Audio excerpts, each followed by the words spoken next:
गजाननं भूतगणाधिसेवितं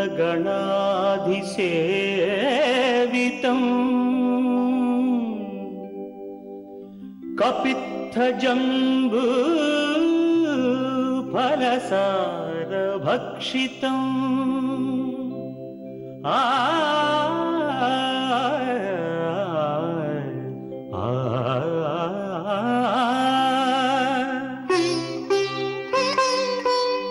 उमासुतं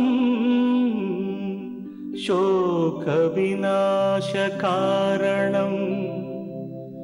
नमामि विघ्नेश्वर पादपङ्कजम्।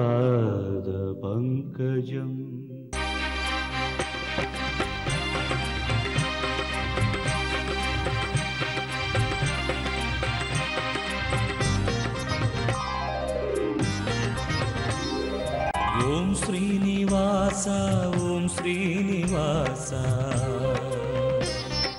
ओम श्रीनिवास ओम श्रीनिवास நாள்தோறும் உனை நான் பாட வேண்டும் நான் பாடவும் தன் அருளாசி வேண்டும் ஏழு ஸ்வரங்களுமே ராகம் இசைத்திடுமே ஏழு ஸ்வரங்களுமே ராகம் இசைத்திடுமே ஏழு மலை கரசே ஏழு மலை கரசே ஓம் ஸ்ரீனிவாசா ஓம் ஸ்ரீனிவாசா ஓம் ஸ்ரீனிவாசா ஓம் ஸ்ரீனிவாசா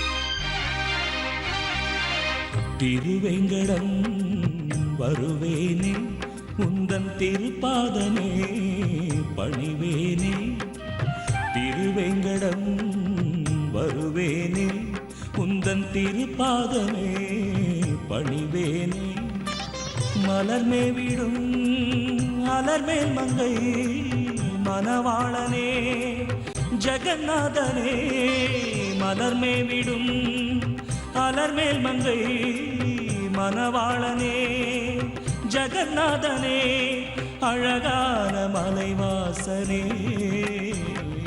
ஓம் ஸ்ரீனிவாச ஓம் ஸ்ரீனிவாச ஓம் ஸ்ரீனிவாச ஓம் ஸ்ரீனிவாச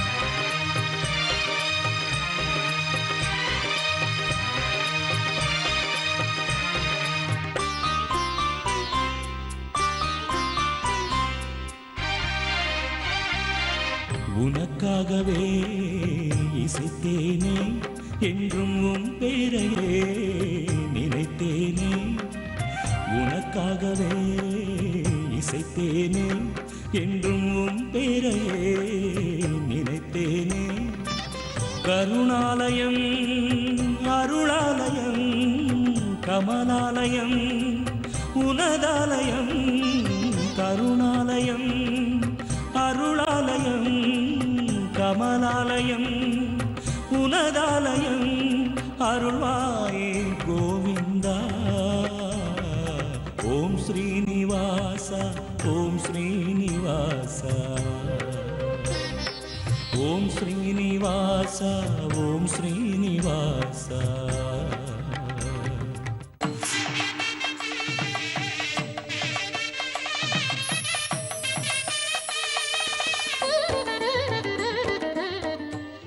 வணக்கம். வெள்ளிக்கிழமை ஜூன் மாதம் 6ஆம் தேதி ஜெயவருஷம் வைகாசி மாதம் 23ஆம் தேதி. இன்றைய நட்சத்திரம் பூரம் உத்திரம். காலை 11:30 வரை பூரம், அதன் பிறகு உத்திரம்.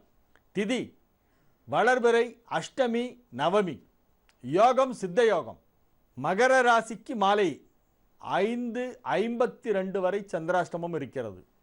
அதன் பிறகு கும்பத்திற்கு ஆரம்பம். ராகுகாலம் காலை 10:30 மணி முதல் 12 மணி வரை. யமகண்டம் பிற்பகல் 3 மணி முதல் 4:30 மணி வரை. குளிகை நேரம் காலை 7:30 மணி முதல் 9 மணி வரை.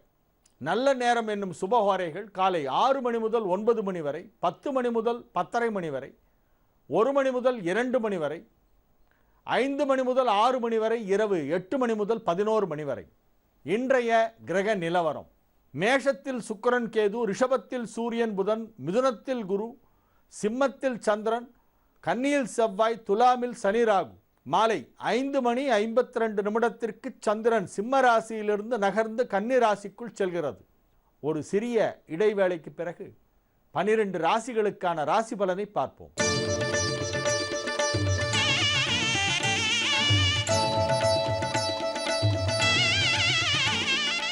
மேஷ ராசிக்கு இது ஒரு மிகச்சிறந்த நன்மைகள் நடைபெறும் நல்ல நாள். ராசிக்கு 5ஆம் இடத்திலும் 6ஆம் இடத்திலும் சந்திரன் உலவக்கூடிய ஒரு நாள். மாலை 5:52 சந்திரன் ராசி அதிபதி செவ்வாயோடு போய் இணைகிறது. சந்திரமங்கல யோகம் ஏற்படுகிறது. ஆகவே சொந்த வீடு மனை அமையக்கூடிய வாய்ப்பு இப்பொழுது மிகச் சிறப்பாக இருக்கிறது. இதுகாரும் சொந்த வீடு வாங்காமல் வாடகை வீட்டிலே வசிப்பவர்கள் இனி சொந்த வீட்டிற்கு குடித்தனம் செல்ல வேண்டியதுதான். அற்புதமான நேரம் உங்களுக்கு இப்பொழுது கணிந்து கொண்டிருக்கிறது. இன்றைய நாள் அதற்கு அடித்தளமிடுகின்ற நாளாக இருக்கும். அதற்கான முயற்சியிலே இன்று இறங்கினால் அந்த வெற்றி உங்களுக்கு கிடைக்கும். அஷ்டமி நவமி இன்றைக்கி போய் அட்வான்ஸ் கொடுக்க சொல்கிறாரே, வீடு வாங்க சொல்கிறாரே என்று நீங்கள் யோசிக்க வேண்டாம். அஷ்டமி நவமி பயணத்திற்குத்தான் பார்க்க வேண்டும், மற்ற எதற்கும் பார்க்க வேண்டாம். ரிஷபராசிக்கு இது ஒரு மிகச்சிறந்த நன்மைகள் நடைபெறும் நல்ல நாளாக விளங்குகிறது. அற்புதமான ஒரு நாள் என்று சொல்லலாம். ராசிக்கு 4, 5 ஆகிய வீடுகளிலே சந்திரன் சஞ்சரிக்கின்ற ஒரு நாள் என்பதால் மிக சிறப்பான நன்மைகள் நடைபெறும் ஒரு நல்ல நாளாக இந்த நாள் விளங்கும். பொதுவாகவே இப்பொழுது நன்மைகள் அதிக அளவிலே நடைபெற்று கொண்டிருக்கின்றன. குரு பெயர்ச்சி ஆவதற்கு முன்பாக மிகப்பெரிய நன்மைகள் எல்லாம் ரிஷபராசிக்கு நடைபெற வேண்டும். இன்றைய நாள் அதற்கு மிக முக்கியமான ஒரு நாளாக விளங்குகிறது. நீங்கள் பணிபுரியும் இடத்திலே உங்களுக்கு நல்ல மதிப்பும் மரியாதையும் கிடைக்கும். செல்வச் செழிப்பு ஏற்படும். வருமானம் அதிகமாக கிடைக்கும். வியாபாரத்திலே அதிக லாபம் கிடைக்கும். நன்மைகள் நடைபெறும் நல்ல நாள். மிதுன ராசிக்கு இது ஒரு மிக சிறந்த நன்மைகள் நடைபெறும் நல்ல நாளாக விளங்குகிறது. ராசிக்கு 3ஆம் இடத்திலும் 4ஆம் இடத்திலும் சந்திரன் சஞ்சரிக்கின்ற ஒரு நாள் என்பதால் மிகச் சிறப்பான நிலையிலே கிரகங்கள் அமைந்திருக்கின்றன என்பதால் உங்களது வாகன யோகம் மிகச் சிறப்பாக இருக்கிறது. புதிய வண்டி வாகனம் வாங்கக்கூடிய வாய்ப்பு உங்களுக்கு இப்பொழுது ஏற்படும். பழைய வண்டிகளை கொடுத்துவிட்டு புதிதாக வண்டி வாங்குவீர்கள். அல்லது 2 சக்கர வாகனத்தை விற்றுவிட்டு 4 சக்கர வாகனம் வாங்குவீர்கள். வசதி வாய்ப்புகள் இப்பொழுது அதிகரிக்கும். உங்களுக்கு நன்மைகள் அதிக அளவிலே நடைபெறும். கடன் சுமை இருந்தால் இறக்கி வைத்து விடுவீர்கள். அந்த சுமையை ஒட்டுமொத்தமாக கடனை பைசல் பண்ணக்கூடிய அளவிற்கு உங்களுக்கு ஒரு பொருளாதார வளர்ச்சி வரப்போகிறது. மிகப்பெரிய நன்மைகள் எல்லாம் நடைபெறப் போகின்றன. இந்த நாள் மிகச்சிறந்த நல்ல நாள். கடக ராசிக்கு இது ஒரு மகிழ்ச்சியான நாள். ராசி அதிபதி சந்திரன் ராசிக்கு 2ஆம் இடத்திலும் பிறகு 3ஆம் இடத்திலும் இருக்கக்கூடிய ஒரு நாள் என்பதால் நன்மைகள் அதிக அளவிலே நடைபெறும். ராசி அதிபதி சந்திரன் செவ்வாயோடு இணைகிறது. கடகராசிக்கு யோகாதிபதியான செவ்வாயோடு ஒன்றாக இணைந்து சந்திரமங்கல யோகம் ஏற்படுகிறது. இதன் பயனாக உங்களுக்கு மிகப்பெரியது ஒரு தனலாபம் கிடைக்கும். பூமி லாபம் கிடைக்கும். அசையா சொத்துக்கள் வாங்கக்கூடிய வாய்ப்பு இப்பொழுது மிகச் சிறப்பாக காணப்படுகிறது. அதிக நன்மைகள் நடைபெறும் நல்ல நாளாக இந்நாள் விளங்கும். சிம்ம ராசிக்கு இது ஒரு மகிழ்ச்சியான நாள். ராசியில் உள்ள சந்திரன் மாலை நேரத்திலே 2ஆம் இடம் சென்று விடுகிறது. ராசியில் இருக்கும் முற்பகுதியும் 2ஆம் இடம் சென்ற பிறகு உள்ள பிற்பகுதி ஆகிய இரண்டுமே உங்களுக்கு சாதகமாக இருக்கும். கிரகங்கள் பெரும்பாலும் இப்பொழுது உங்களுக்கு சாதகமாக இருக்கின்றன. ஆகவே நன்மைகள் அதிக அளவிலே நடைபெறும். தொழில் வளர்ச்சி அமோகமாக இருக்கும். எதிர்பாராத அளவிற்கு மிகப்பெரியதொரு தொழில் வளர்ச்சி ஏற்படும். புதிய திட்டங்களை செயல்படுத்துவீர்கள். தொழிலிலே புதிய ஒப்பந்தங்களிலே கையெழுத்திடக்கூடிய வாய்ப்பு இந்நாளிலே உருவாகும். பணம் கொடுக்கல் வாங்கல் சீராக நடைபெறும். சிறப்பாக நடைபெறும். செம்மையாக நடைபெறும். நிறைய வருமானம் கிடைக்கும். பொருளாதார முன்னேற்றம் சிறப்பாக இருக்கக்கூடிய ஒரு நல்ல நாள். கன்னி ராசிக்கு இது ஒரு மிகச்சிறந்த நன்மைகள் நடைபெறும் நல்ல நாள். ராசிக்கு 12ஆம் இடமாகிய விரயஸ்தானத்தில் இருக்கும் சந்திரன் மாலை 5:52 உங்கள் ராசிக்குள் வந்து விடுகிறது. சந்திரன் ராசிக்குள் வருவதால் லாபஸ்தானாதிபதி வலுப்பெறுகிறது என்பதால் நன்மைகள் அதிக அளவிலே நடைபெறும். பொருளாதார முன்னேற்றம் மிகச் சிறப்பாக இருக்கும். ஆரோக்கியம் சிறந்து வழங்கும். நன்மைகள் அதிக அளவில் நடைபெறக்கூடிய ஒரு அற்புதமான நாளாக இந்த நாள் விளங்குகிறது. கல்வி பயிலும் மாணவ மாணவியரின் கல்வி முன்னேற்றம் மிகச் சிறப்பாக இருக்கும். உயர்கல்விக்கான வாய்ப்பு எளிதாக கிடைக்கும். உயர்கல்விக்கான செலவுக்கு பணமும் கிடைக்கும். நன்மைகள் அதிக அளவிலே நடைபெறுகின்ற ஒரு மிகச்சிறந்த நாள். துலா ராசிக்கு இது ஒரு மிகச்சிறந்த நன்மைகள் நடைபெறும் நல்ல நாளாக விளங்குகிறது. பயணங்கள் ஏற்படக்கூடிய வாய்ப்பு இந்நாளிலே மிகவும் பிரகாசமாக காணப்படுகிறது.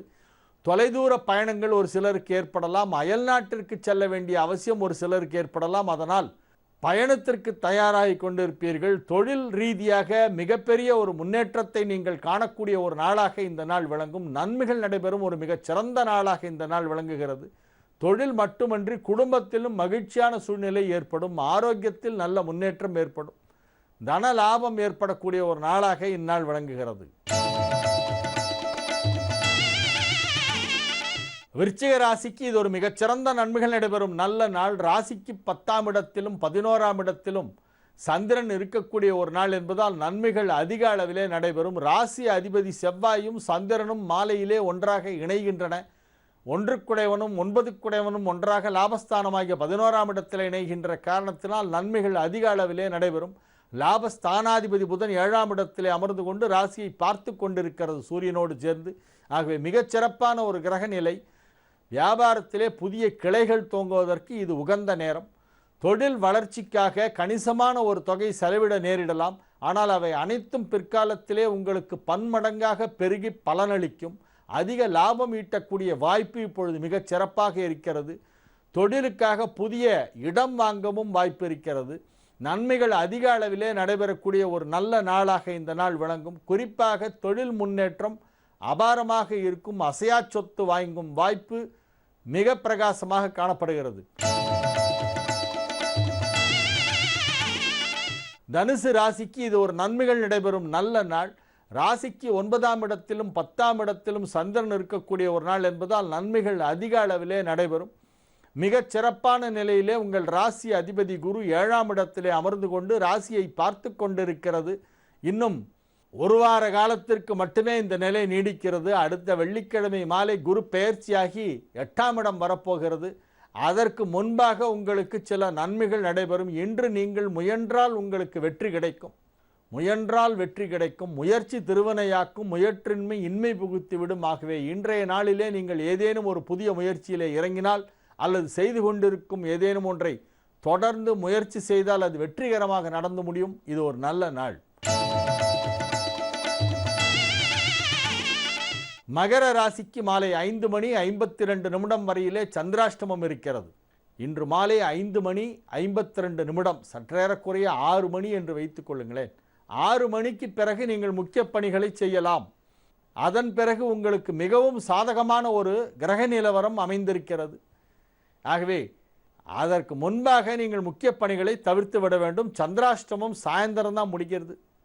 5:52 வரையிலே சந்திராஷ்டமம் இருக்கிறது. ஆகவே முற்பகல் பகுதி பகல் பகுதி முழுவதையும் நீங்கள் முக்கிய பணிகளுக்கு எடுத்துக்கொள்ள வேண்டாம். கடமைகளை மட்டும் செய்து வாருங்கள். நிதானமாக பேசுங்கள். கோபப்பட வேண்டாம். பதட்டப்பட வேண்டாம். மறதியிலே கைப்பொருள் எங்கேயாவது காணாமல் போய்விடுவதற்கும் வாய்ப்பு இருக்கிறது. ஆகவே சற்று நிதானமாக யோசித்து செயல்பட வேண்டும். மாலை 6 மணிக்கு பிறகு சந்திராஷ்டமம் முடிவடைந்த பிறகு நீங்கள் முக்கியமான வேலைகளை கவனிக்கலாம். கும்பராசிக்கு இது ஒரு நல்ல நாள். மாலை 5:52 வரையிலே உங்களுக்கு சாதகமான நிலையிலே கிரகங்கள் இருக்கின்றன. அதன் பிறகு சந்திராஷ்டமம் ஆரம்பமாகி விடுகிறது. மாலை 5:52 சந்திராஷ்டமம் ஆரம்பமாகி பிறகு தொடர்ந்து 2.25 நாட்களுக்கு உங்களுக்கு சந்திராஷ்டமம் இருக்கிறது. ஆகவே இன்று மாலையிலிருந்து உங்களுக்கு சந்திராஷ்டமம் ஆரம்பம். ராசிக்கு 8ஆம் இடத்திற்கு சந்திரன் செல்கிறது மாலை 5:52. ஆகவே அதற்கு முன்பாக நீங்கள் முக்கிய பணிகளை செய்யலாம். மாலை 6 மணிக்கு பிறகு எந்த ஒரு முக்கிய பணியும் செய்ய வேண்டாம். பேச்சுவார்த்தை ஏதேனும் நடத்த வேண்டியிருந்தால் அதை 5 மணிக்கு முன்பாக முடித்துக் கொள்ளுங்கள். மீன ராசிக்கு இது ஒரு மிகச்சிறந்த நன்மைகள் நடைபெறும் நல்ல நாளாக விளங்குகிறது. ராசிக்கு 6ஆம் இடத்திலும் 7ஆம் இடத்திலும் சந்திரன் இருக்கக்கூடிய ஒரு நாள் என்பதால் அதிக அளவிலே உங்களுக்கு நன்மைகள் நடைபெறும். 6லும் நன்மை செய்யும், 7லும் நன்மை செய்யும். 7ஆம் இடத்திற்கு சென்ற பிறகு 2 திரிகோணாதிபதிகள் ஒன்றாக இணைகின்றன. 5 குடையவனும் 9 குடையவனும் 7இல் இணைகின்றன. ராசி அதிபதிக்கு கேந்திரத்திலே வருகிறது, 7 குடையவனுக்கு திரிகோணத்திலே வருகிறது. புதனுக்கு 5லே, குருவிற்கு 4லே, உங்கள் ராசிக்கு 7லே சந்திரமங்கல யோகம் ஏற்படுகிறது. ஆகவே மிகப்பெரிய நன்மைகள் எல்லாம் நடைபெறும். அற்புதமான வெற்றிகள் உங்களுக்கு கிடைக்கும். ஆரோக்கியத்திலே மிகச்சிறந்த முன்னேற்றம் ஏற்படும். எதிர்பாராத விதமாக சில நன்மைகள் நடைபெறும். யாரை நண்பர்கள் என நினைத்து கொண்டிருந்தீர்களோ அவர்கள் உங்களுக்கு உதவ மாட்டார்கள். யார் எதிரி என நினைத்து கொண்டிருந்தீர்களோ அவர்கள் உங்களுக்கு உதவுவார்கள். யாரால் இடைஞ்சல் ஏற்படும் என அஞ்சிக் கொண்டிருந்தீர்களோ அவர்கள் உங்கள் உதவிக்கு வருவார்கள். அப்படி ஒரு திருப்பு முனையான சில விஷயங்கள் எல்லாம் நடைபெறும். தொழில் வளர்ச்சி மிகச் சிறப்பாக இருக்கும். பொருளாதார நிலையிலே நல்ல முன்னேற்றம் ஏற்படும். குடும்பத்தில் அமைதி தவழும், ஆனந்தம் நிலவும், மகிழ்ச்சியாக இருப்பீர்கள். நன்மைகள் அதிக அளவில் நடைபெற்று மிகவும் மகிழ்ச்சியாக இருக்கக்கூடிய ஒரு நல்ல நாளாக இந்த நாள் விளங்கும். சுய தொழில் செய்கின்றவர்களுக்கு அதிலே மிகப்பெரிய லாபம் கிடைக்கும். ஒரு சிறிய இடைவேளைக்கு பிறகு பரிகார ஸ்தலங்கள் பகுதியிலே குரு பெயர்ச்சி பலன்கள் என்னும் சிறப்பு நிகழ்ச்சியினை பார்ப்போம். குரு பெயர்ச்சி சிறப்பு பலன்கள் என்னும் நிகழ்ச்சியை நாம் தொடர்ந்து பார்த்து வருகிறோம். நேற்றைய தினம் ரிஷபராசிக்கு குரு எத்தகைய பலனை கொடுக்கும் என்பதை பற்றி பார்த்தோம். இன்றைய தினம் மிதுனத்திற்கு வந்திருக்கிறோம். மிதுன ராசி, அதாவது மிருகசீரிஷம் 3, 4ஆம் பாதம், திருவாதிரை, புனர்பூசம் 1, 2, 3ஆம் பாதம், புனர்பூசம் பார்ட் 1, 2, 3 வரைக்கும் மிதுனம். இந்த மிதுன ராசியிலே பிறந்தவர்களுக்கு இந்த குரு பெயர்ச்சி எப்படி இருக்கும் என்பதை நாம் இப்பொழுது பார்க்கவிருக்கிறோம். மிதுனத்திற்கு இது ஒரு மிக சிறப்பான ஒரு குரு பெயர்ச்சி. இது நற்காலம் மட்டுமல்ல, பொற்காலமும் கூட. மிகப்பெரிய நன்மைகளெல்லாம் நடைபெறுகின்ற ஒரு நல்ல நேரம் உங்களுக்கு ஆரம்பமாகிறது என்று சொல்லலாம். ஜென்ம ராசியிலே குரு இருந்த பொழுது குருவின் பார்வை உங்களை காப்பாற்றி கொண்டிருந்தது. 5, 7, 9 ஆகிய ஈடுகளை குரு பார்த்து கொண்டிருந்தது. ஜென்ம ராசினால் உங்களுக்கு அலைச்சல் சற்று அதிகமாக இருக்கும். தேவையில்லாத டென்ஷன்லாம் இருக்கும்.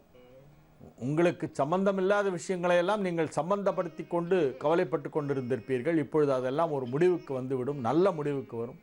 இனிமேல் குரு 2ஆம் இடத்திற்கு வருகிறது. வாக்குஸ்தானத்திலே வந்து குரு உச்சம் பெறுகிறது. வாக்குஸ்தானம், தனஸ்தானம், குடும்பஸ்தானம் என்று சொல்லப்படுகின்ற 2ஆம் இடத்திலே குரு பகவான் உச்சம் பெறுகின்ற ஒரு அற்புதமான ஒரு பயிற்சி இது.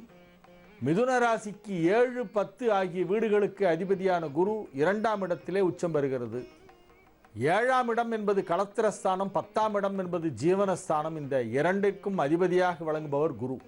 மிதுன ராசிக்கு மிகப்பெரிய யோகத்தை கொடுக்கக்கூடிய ஒரு கிரகம் குரு என்று சொல்லலாம்.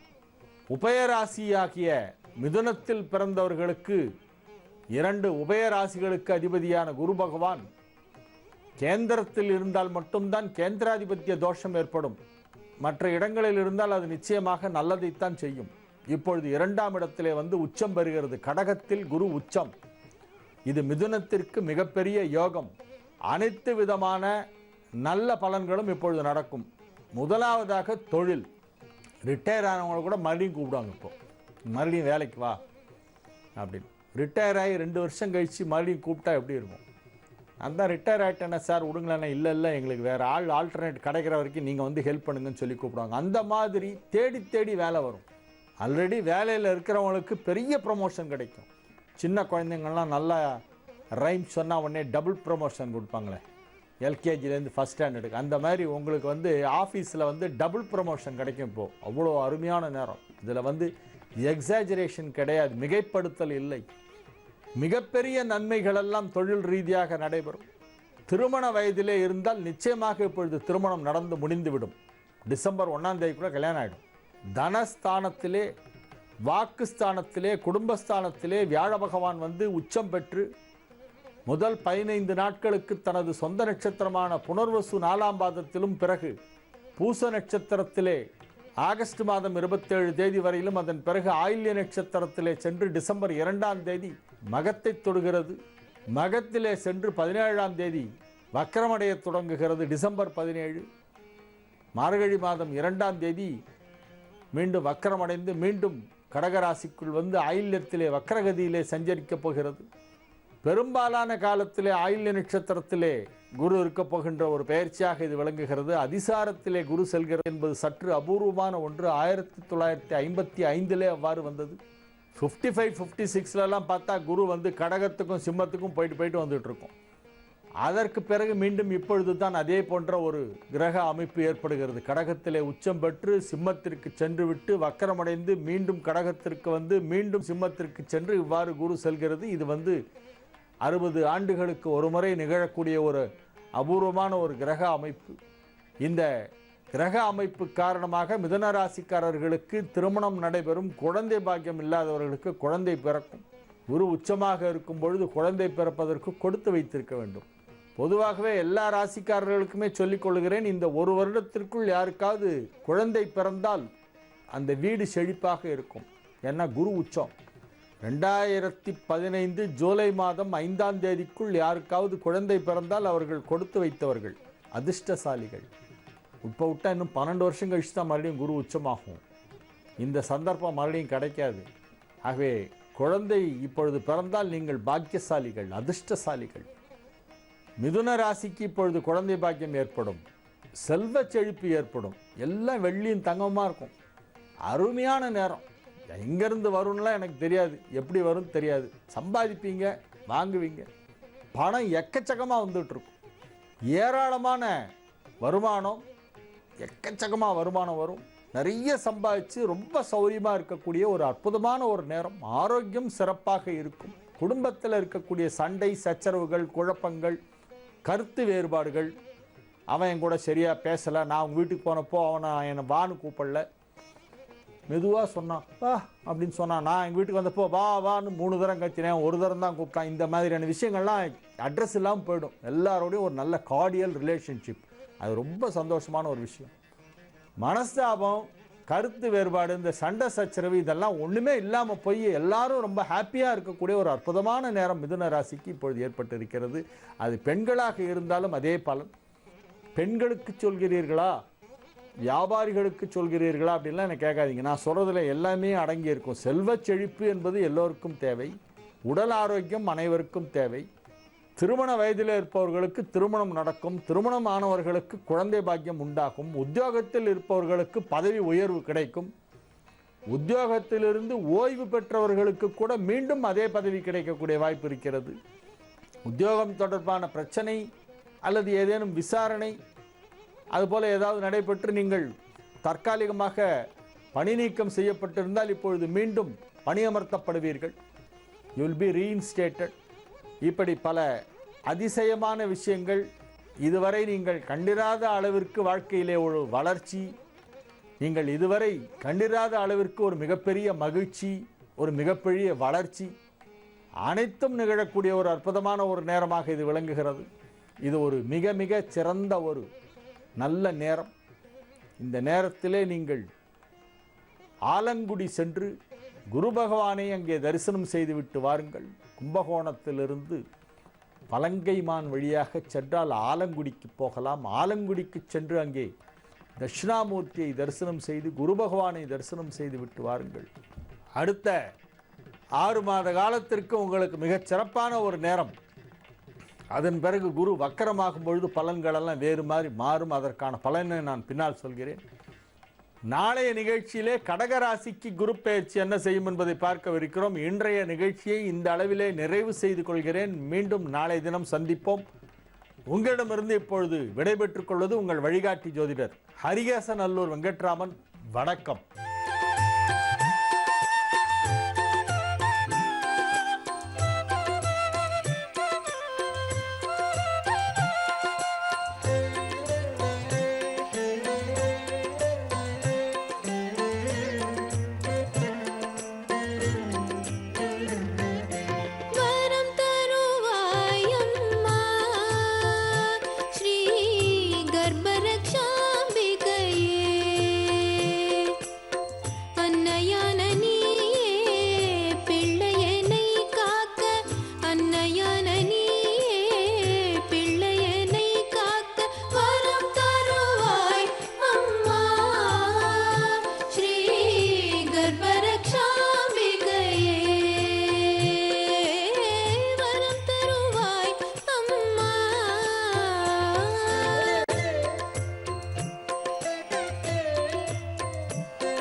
அன்பர் பணி செய்ய என்னை ஆளாக்கி விட்டுவிட்டால் இன்ப நிலை தானே வந்து எய்தும் பராபரமே. மகான்களின் தரிசனம்ங்கிற இந்த பகுதியில் பட்டணத்தார் துறவியாக போய் தன்னுடைய தாயாருக்கு தகனகிரியை செய்த பிற்பாடு அவர் அங்கிருந்து திருத்தல யாத்திரையாக கிளம்புகின்றார் என்று பார்த்தோம். பல பல திருத்தலங்கள் ஒவ்வொரு ஊராக போய் தரிசனம் செய்து கொண்டு வருகின்றார். அப்படி வரக்கூடிய அவர் இந்த திருக்காலத்தை சீகாலத்திங்கிறோமே அங்கே போய் தரிசனம் செய்கின்றார். மனசு கேட்கல, அப்படியே பாட்டா அப்படியே அது பொங்கி வெளியில வர்றது. வாழால் மகவரில்து ஊட்ட வல்லேன் அல்லல்,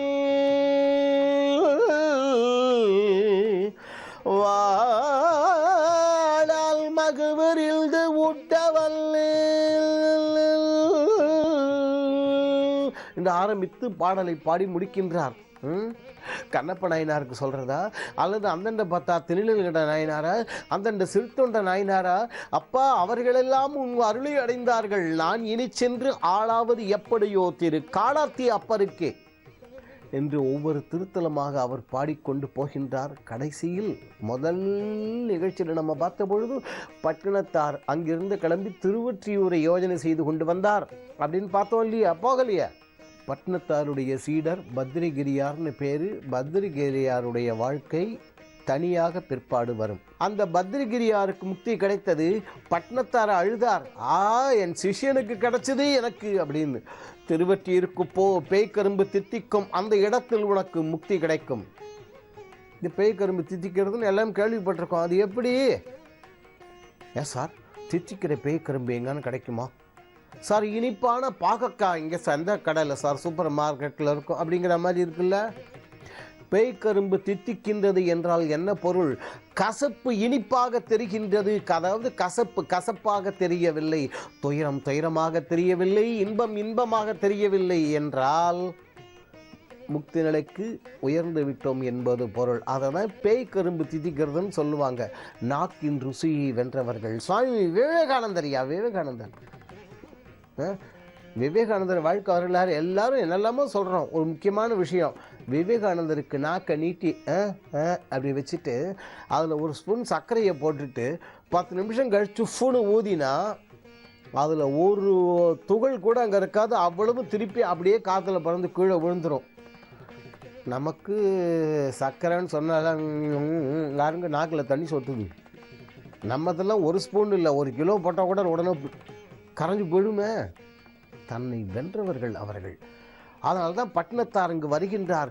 பேய்க்கரும்பு தித்திக்கின்றது, அதாவது வென்று விட்டார் என்பது பொருள். அங்கே ஏராளமான குழந்தைகள், ஒரு பெரிய, அதாவது இப்போ சின்ன, அதாவது இந்த வண்ணான் சால் என்பார்கள், பெரிய பானை பெருசு. இந்த குழந்தைகள் கூட சித்து விளையாட்டு ஆரம்பிக்கிறார். அந்த குழந்தைகளுக்கு மணல் அள்ளி கொடுத்து இனிப்பாக்கி கொடுக்கறது, கடலில் போய் மறைஞ்சு அங்கேருந்து வர்றது, இப்படிலாம் ஒவ்வொரு தடவையும் பட்டணத்தாரை அந்த குழந்தைகள் மூடி மூடி வைக்கிறார்கள். குழந்தைங்களா நல்லா மூடிட்டீங்களா? தாத்தா மூடிட்டோம் தாத்தா நாங்கள். அம்மா அம்மா அம்மா நல்லா மூடிட்டியா? என்னை பெத்த தாயி, எங்கள் அம்மா நல்லா மூடிட்டோம் தாத்தா அப்படின்னு பார்த்தா அவர் இங்கே எங்கேருந்தோ வராரு, உள்ள ஆள் இல்லை. இப்படி பலமுறை நடந்து கொண்டிருக்கின்றது. ஒரு தடவை குழந்தைகள் மூடிவிட்டு அதன் மேல் ஏறி அமர்ந்து கொள்கிறார்கள். உள்ளிருந்து குரல் இல்லை, எல்லா பக்கமும் தேடி பார்க்கிறார்கள். தாத்தா தாத்தா என்று. தாத்தா வரவில்லை. தாத்தா என்று கேட்க கொண்டிருக்கிறோம், இன்னும் எங்களுக்கு தருவதற்கு நீங்கள் வரவில்லையே என்பது போல இருக்கின்றது. இந்த நேரத்தில் தான் பயந்து போன குழந்தைகள் அதை திறந்து பார்க்கிறார்கள். பட்டணத்தார் சிவலிங்கமாகவே மாறினார். இறைவனை நினைத்து நினைத்து நினைத்து தானே இறைவனாக மாறின ஒரு அற்புதமான மகான் பட்டணத்தார். 10ஆவது நூற்றாண்டு. இன்னைக்கும் அவரே சிவனாக மாறிய அந்த வடிவம், அந்த இடம் திருவொற்றியூரில் இன்னைக்கும் தியாகராஜ சுவாமி கோவிலுக்கு எதிர்க்க போனீங்கன்னாக்கா கடற்கரை ஓரமாக இருக்கின்றது. அந்த பட்டணத்தார் கோவிலில் ஒரு மாபெரும் அடியாராக இன்றும் திருப்பணி செய்து கொண்டிருக்கிறார். டிஎம்எஸ் தன்னுடைய கடைசி காலம் வரைக்கும் அடிக்கடி அங்கே தரிசனம் செய்து கொண்டிருந்த திருக்கோவில் அது. இன்றும் நாளையும் இந்த ஸ்டண்ட் மாஸ்டர் சூப்பர் சுப்பராயன் சொல்கிறேன் இல்லையா, அவர் இந்த பட்டினத்தார் கோவிலில் அவ்வளவு திருத்தொண்டு. இன்னைக்கு நாளைக்கு பட்டினத்தார் கோவிலில் போனீங்கன்னா கண்டிப்பாக அங்கே இருப்பார் அவர். இப்படி எவ்வளவோ பேர்களை நம் காலம் வரையில் ஆட்டி படைத்து அருள் செய்து கொண்டிருக்கின்றார் பட்டினத்தார். அவருடைய பாடல்களில் ஒன்றை மட்டுமாவது இப்பொழுது பார்ப்போம். ஒன்றின்றிரு தெய்வம் குண்டில்லிரு, ஒன்றில்லிரு தெய்வம் குண்டில்லிரு, செல்வமெல்லாம் அன்றென்றிரு, பசித்தோர் முகம் பார் நல் அறமும் நட்பும் நன்றில்லிரு, நடு நீங்காமலே நமக்கு இட்டபடி எல்லிரு, மனமே உனக்குபதேசம் இதே, நாட்டமெல்லே இரு சத்குரு பாதத்தை நம்பு, பொம்மலாட்டமெல்லே இரு பொல்ல உடலை அடர்ந்த செல்தை கூட்டமெல்லே இரு, வாழ்வை குடம் கவிழ்நீர் ஓட்டமெல்லே இரு, நெஞ்சே உனக்குபதேசம் இதே, ஒன்றில்லிரு தெய்வம் குண்டில்லிரு என்று பாடினார். பட்டினத்தாருடைய பாடல்கள் அவ்வளவுமே எளிமையான சொற்கள். தாயாருக்கு தகனகிரியை பண்ண பொழுது உள்ள பாடல்களை பார்த்தோம், இந்த பாடல்களை பார்த்தோம். இது எல்லாத்துக்கும் மேலே ஒரு மடமாதும் ஒருவனுமாகி அப்படின்னு ஒரு பாடல். அதாவது கருவிலிருந்து கடைசி காலம் வரையில் உள்ளதை, இது கண்ணதாசன் பாஷையில் சொல்கிறதுன்னா கருவறை முதல் கல்லறை வரை அப்படின்னு எடுத்துக்கணும். அப்படிப்பட்ட ஒரு அற்புதமான பாடல்கள் உடற்கூற்று வண்ணம் என்று பெயர் பட்டினத்தார் எழுதியிருக்கிறார். இதெல்லாம் போன தலைமுறை வரையில் நல்ல நல்ல தகவல்களாக பள்ளிக்கூட பாடப்புத்தகங்களில் இடம்பெற்றன. இப்பொழுது திருக்கோவில்கள் கூட இப்படிப்பட்ட நல்ல தகவல்கள் பாடல்கள் பொருளுடன் வரவில்லை. அந்த குறை தீர வேண்டும் என்பதற்காகவே இந்த மகான்களின் தரிசனம் என்று சொல்லக்கூடிய இந்த நிகழ்ச்சி. பட்டினத்தார் 10வது நூற்றாண்டு குபேரன் தான் பட்டினத்தாராக வந்து அவதாரம் செய்தார். இவரிடம் சிவபெருமானே மருதவாணன் என்கின்ற பெயரில் குழந்தையாக சென்றார். சென்று இவருக்கு அருள் உபதேசம் செய்தார். காதறந்த ஓசையும் வாராது காணும் கடைவழிக்கே என்று அருள் செய்தார்னு பார்த்தோம். துறவியானார். தன்னுடைய தாயாருக்கு தகனகிரியை செய்த பொழுது ஒவ்வொரு திருக்கோவில்களாக சென்று அற்புதமான பாடல்கள் பாடினார் இந்த பட்டினத்தார். கடைசியில் திருவொற்றியூரில் வந்து சித்தி அடைந்தார். இன்றும் அந்த இடம் இருக்கின்றது என்று பார்த்தோம். இவருடைய முக்கியமான ஒரு சிஷ்யர் தான் பத்ரிகிரியார். பத்ரிகிரியாருடைய ஞான பாடல்களும் ஞான வாழ்வும் பின்னால் தனியாக வரும் என்று பார்த்தோம். இந்த பட்டினத்தாருடைய பாடல்களில் இன்னும் ஒரு பாடல், அதுவும் உங்களுக்கு நன்றாக தெரிந்த பாடல்தான், நல்லா தெரிஞ்ச பாட்டு தான் அது கூட. மாதா உடல் சலித்தாள், வல்வினையின் கால் சலித்தேன், வேதாவும் கை சலித்து விட்டானே, நாதா இருப்பை ஊர் வாழ் சிவனே, மீண்டும் ஓர் அன்னை கருப்பை ஊர் வாராமற் கா. விளக்கம் இருந்தாலும் புரியும். மாதா உடல் சலித்தாள், என்னை பெத்து போட்டு எவ்வளவோ அம்மாவுக்கு உடம்பு சலிச்சு போச்சு. வல்வினையன் கால் சலித்தேன், பிறந்து சுற்றி கால் வலிக்குது, எனக்கு முடியல. என்னை படைச்சு வேதாவும் கை சலித்தானே அப்படின்னு சொல்லிடப்படாது. வேதாவும் கை சலித்து விட்டானே, சிப்படா அப்படின்ட்டானா. வேதாவும் கை சலித்து விட்டானே, நாதா இருப்பையூர் வாழ் சிவனே, சிவபெருமானே, எனக்கு மறுபடியும் பிறவி இல்லாத அந்த அருள் நிலையை கொடு என்கின்றார். இதைத்தான் அப்படியே கண்ணதாசன் எழுதினார். பெற்றவள் உடல் சலித்தாள், பேதை நான் கால் சலித்தேன், படைத்தவன் கை சலித்து ஓய்ந்தானம்மா, மீண்டும் பாவி ஒரு தாய் வயிற்றில் பெறவேனம்மா என்று. இப்படி நல்ல வழி காண்பித்த அந்த மகான்களும் ஞானிகளும் நம் எல்லோருடைய உள்ளங்களிலும் இல்லங்களிலும் எழுந்தருளியிருந்து நம் குடும்பங்களில் அமைதி, நிம்மதி, ஒற்றுமை என்று சொல்லக்கூடிய அந்த மாபெரும் செல்வங்களை வாரி வழங்க வேண்டுமோ, அவர்கள் வழங்குவார்கள். யோகப்பட்டேன பத்தாங்கம் திரிநேத்திரம் சாந்த விக்கிரகம் தியாயை சமஸ்த தோஷக்னம் பாதாத்மஜமகல்மஷம் அஸ்மத் குருவியோ நமகா விகனச மகா குருவே நமகா அனுமன் சுவாமிகள் ஆசிகளுடன். இன்றைக்கி கடிதம் போட்டிருக்கவர் கவுந்தம்பாடி, ஈரோடு மாவட்டம் கவுந்தம்பாடியிலேருந்து கடிதம் போட்டிருக்கீங்க. கோபாலகிருஷ்ணன் அப்படின்றவர் கடிதம் எழுதியிருக்கீங்க. புனர்பூச நட்சத்திரம், கடகராசி, தனுர் லக்னம் நீங்கள் பிறந்தது. தை மாதம் நீங்கள் வளர்பிறையில் பிறந்திருக்கீங்க. இப்போ நீங்கள் முக்கியமாக நீங்கள் கவனிக்க வேண்டிய விஷயம், நீங்கள் கேட்டது 3 கேள்வி. அரசு வேலைக்காக பணம் கொடுத்து முயற்சி பண்ணுறேன், அரசு வேலை கிடைக்குமான்னு கேட்டிருக்கீங்க. பணத்தை திருப்பி வாங்கிக்கலாமான்னு கேட்டிருக்கீங்க. நீங்கள் பணத்தை திரும்ப வாங்கிக்கலாம், நீங்கள் அரசு சம்பந்தப்பட்ட வேலைக்கு முயற்சிக்க வேண்டாம். அரசு சம்பந்தப்பட்ட வேலை அதுக்காக பணம் கொடுக்கறது அப்படின்றது தவறான விஷயம். அதான் நீங்கள் கேள்வியை அரசு உத்தியோகம் கிடைக்குமா கிடைக்காதான்னு கேட்கலாம். அரசு உத்தியோகத்துக்கு நீங்கள் பணம் கொடுத்துருக்கேன்னு நீங்கள் குறிப்பிட்டது அவ்வளோவா நாங்கள் இந்த இடத்துல விரிவாக பேச விரும்பலை. உங்களுக்கு அரசு உத்தியோகம் கிடைக்கிற வாய்ப்பு குறைவுன்றதுனால பணம் கொடுத்து முயற்சிக்காதீங்கன்னு உங்களுக்கு அறிவுரை தான் சொல்ல முடியும். இதில் எவ்வளோ பேர் சமூக விஷயமாக பேசிகிட்டு இருக்கிறதுனால நாங்கள் ரொம்ப பேச வேண்டிய அவசியம் இல்லை. ஒரு வேலைக்காக பணம் கொடுத்து முயற்சிக்கிறதே தவறான விஷயம். ஏன்னா ஒரு பதவியை அடையிறதுக்காக பணம் கொடுத்து முயற்சிக்கும் பொழுது அப்புறம் அந்த பதவியை காப்பாற்றிக்கிறதுக்கு உங்களுக்கு பணம் தேவைப்படும். பணம் கொடுத்து எதை நீங்கள் அடையிறீங்களோ அதை காப்பாற்றிக்கிறதுக்கு உங்களுக்கு பணம் தேவைப்படும். அப்போ என்ன ஆகும்னா அது தவறான வழிகாட்டுதல், தவறான வாழ்க்கையாக தான் அமையுமே தவிர சரியானது அமையாது. அதனால் இந்த இடத்துல நீங்கள் பணம் கொடுத்து முயற்சிக்கிற விஷயத்தை கைவிட்டுருங்க. அரசு உத்தியோகங்களில் தனி வழியில் தனிப்பட்ட முறையில் உங்களுக்கு உத்தியோகம் நல்லா பிரகாசமாக இருக்கும், பயப்பட வேண்டாம். தொழில் ரீதியாக நீங்கள் பிரகாசிக்கக்கூடிய வாய்ப்பு உண்டு. அதனால் தொழில் உங்களுக்கு பின்னால் நல்லாயிருக்கும்.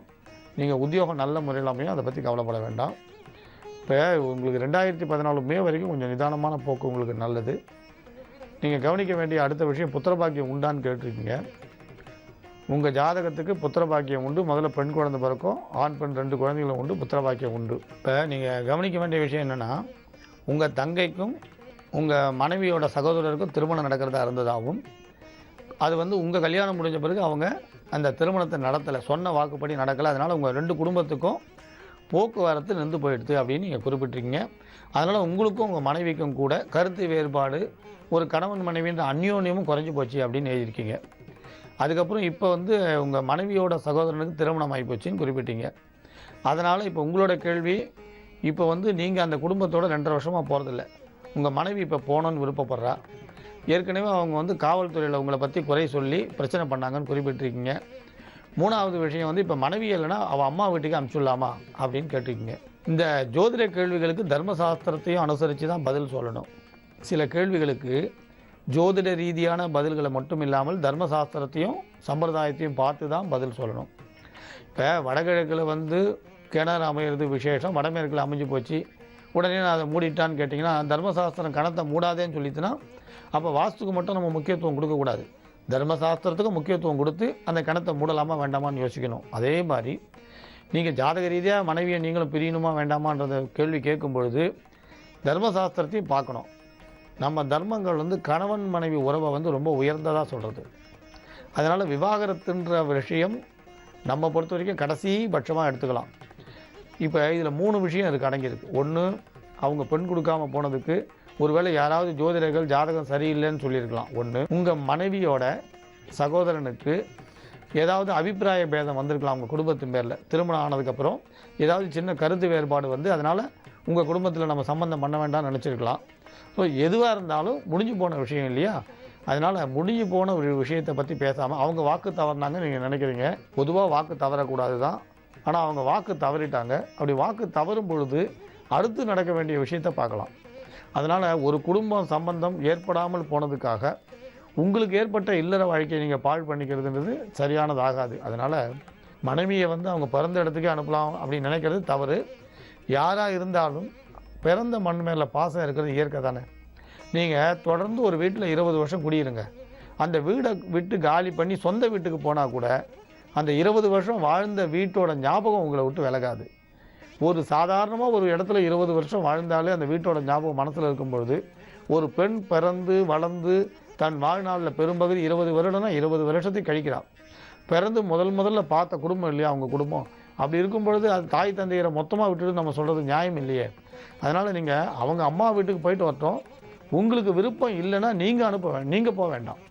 உங்களுக்கு விருப்பம் இல்லைன்னா உங்கள் மாமியார் மாமனாரை பார்க்க நீங்கள் போக வேண்டாம். ஆனால் உங்கள் மனைவி போகிறத நீங்கள் தடை பண்ண வேண்டாம். காவல்துறையில் அவங்க கம்ப்ளைண்ட் பண்ணதுக்கு உங்கள் மனைவி என்ன சொன்னாங்கன்னு பார்த்தீங்களா? உங்கள் மனைவி வந்து நீங்கள் உங்கள் மனைவியை கொடுமை பண்ணதா உங்கள் மாமியார் வீட்டில் கம்ப்ளைண்ட் பண்ணாங்க. ஆனால் உங்கள் மனைவி என்ன சொன்னாங்கன்னு பார்த்தீங்களா? அதனால் பிரிவை மறந்துடுங்க, சேர்ந்து இருக்கிற முயற்சியில் இருங்க. நீங்கள் மாமியார் மாமனார் பார்க்க போக வேண்டாம், உங்கள் மனைவி பார்க்குறத நீங்கள் தடுக்க வேண்டாம். தனி கொடுத்தனம் போகிறதுன்றது உங்கள் தாய் தகப்பனாரை கலந்து நீங்கள் எடுக்க வேண்டிய முடிவு. நீங்கள் உங்கள் அப்பா அம்மாண்ட கலந்து தனி கொடுத்தனம் போகிறத பற்றி முடிவெடுங்க. ஆனால் பிரிவுன்றது கடைசி பட்சமாக வச்சுக்கோங்க. உலகத்திலேயே பெரிய தண்டனை நம்ம மற்றவங்களை வந்து மன்னிக்கிறது தான். உலகத்தில் மற்றவங்களுக்கு நம்ம கொடுக்குற தண்டனையிலே பெரிய தண்டனை வந்து மற்றவர்களை வந்து நம்ம மன்னிக்கிறதுல தான் இருக்குது. அதனால் மனிதர்கள் வந்து தண்டிக்கணும்னு நினைக்கலாம். தண்டிக்கிறதுன்றது மனித சுபாவம், இயற்கையாக இருக்கிற எண்ணம் தான். ஆனால் மன்னிக்கிறது தேவகுணம். நம்ம எல்லாருமே தேவர்களாகிறதுக்காக முயற்சி பண்ணலாம். மனித நிலையிலிருந்து தேவ நிலையை நோக்கி நம்ம போகலாம். நாளைக்கு இன்னொரு கேள்விக்கு அபூர்வமான பதிலை பார்க்கலாம். ஜோதிட சிம்மம், திருவல்லிக்கேணி, சுவாமி கண்ணன் பட்டாச்சாரியா, மங்களானி பவன்.